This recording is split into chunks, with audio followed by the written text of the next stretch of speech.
Sure. Well, as we all know, for most of us, we've probably experienced telehealth now when we hadn't maybe a year or so ago.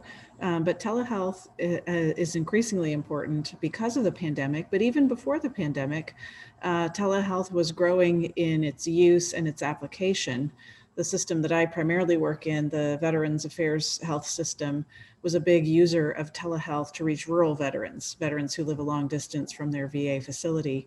So I think what the VA had been experiencing is now being experienced by a lot of us in our healthcare systems, where we have a greater need to reach patients effectively, but without increasing risk, or just to make care more easily accessible for patients.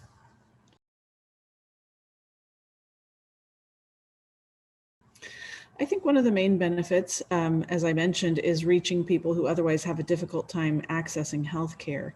That could be because they live a long distance from a provider that they need to see. I'm a neurologist, so not everyone has a neurologist in their hometown or in a close by town. So to reach a specialist, that can be especially helpful.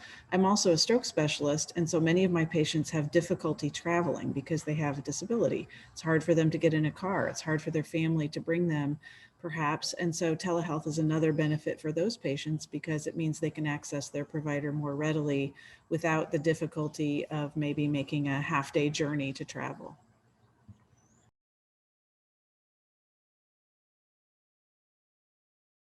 I've been part of the VA's National Telestroke Program, which is a telehealth program that provides acute emergency care to veterans who are presenting to an outside emergency department with a stroke, but that emergency department in that hospital doesn't have a neurologist that they can get to see the patient acutely. That's very important, especially for stroke, where time is brain. For stroke care, you need to deliver acute care within 3 to 4.5 hours of the symptoms beginning. So you don't have time to transfer patients an hour away to a larger medical center. So the VA has been doing a national telestroke program for about 5 years now, and we were interested in seeing if a program like this, who has stroke specialists from all over the country providing services via telehealth, would be able to develop a sense of team cohesion despite the fact that they don't get together. They don't ever meet. They're in totally different locations. So our project interviewed those telehealth providers to see what their experience was like joining this new telecare system.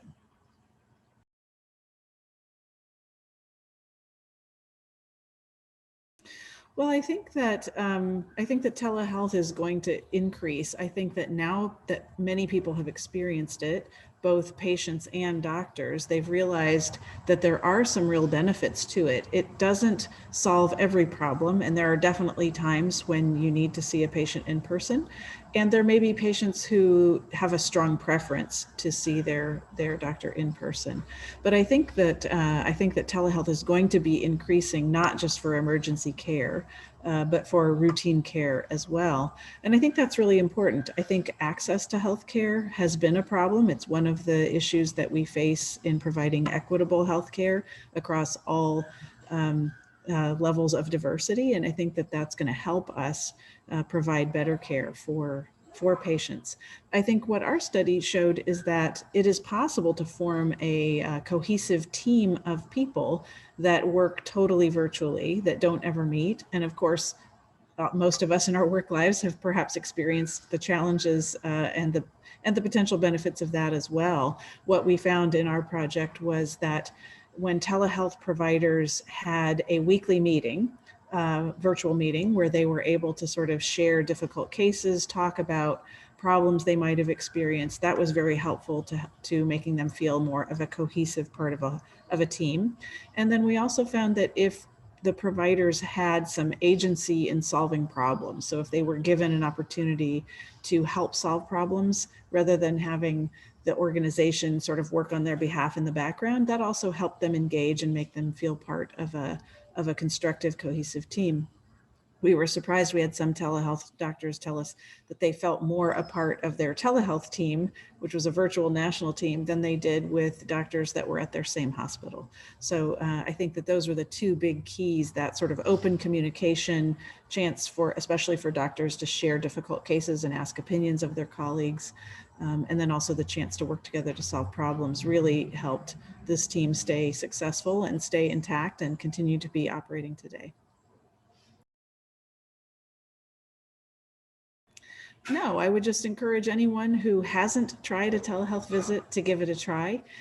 If your parents need telehealth, don't be afraid to help them access telehealth with their provider. That can be a huge benefit and provide good open communication with your doctor.